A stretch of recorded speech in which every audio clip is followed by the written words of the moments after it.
Tatandaan nyo to mga kapatid, lalo na sa nagdadalawang isip ngayon. Dahil matindi mga pinagdadaanan sa buhay.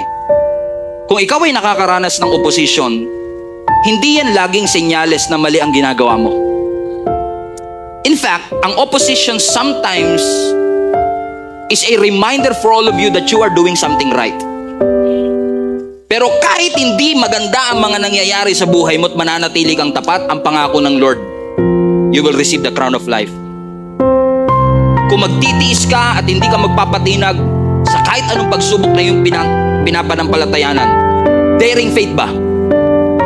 Na kahit parang illogical, pwede mo sabihin, dati nung hindi ako nagsisimba, mas lalong okay pa buhay ko, balik na lang ako doon. Kung magpapatuloy ka, even to the point of death, even to the point of bankruptcy, even to the point of sickness, even to the point of issues and struggle, ang sabi ng Panginoon, ang mananatili hanggang wakas.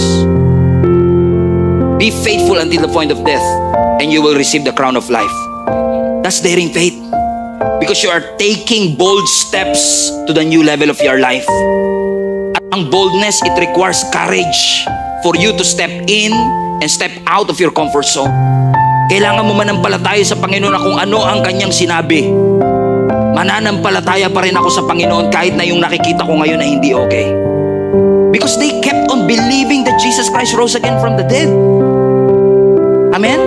Bago si Jesus Christ, hindi naman sila ginagalaw eh. Pero nung nabuhay na maguli ang ating Panginoong Hesus and they kept on preaching about Jesus Christ, isa-isa silang nawawala. Ang mga kaibigan nila, unti-unti yung pinapatay. Ang simbahan, pinapatigil, pinapasara. Pero sabi ng Panginoon, I know your suffering. I know your struggle. But if you will remain faithful unto the end, even to the point of death, you will receive the crown of life.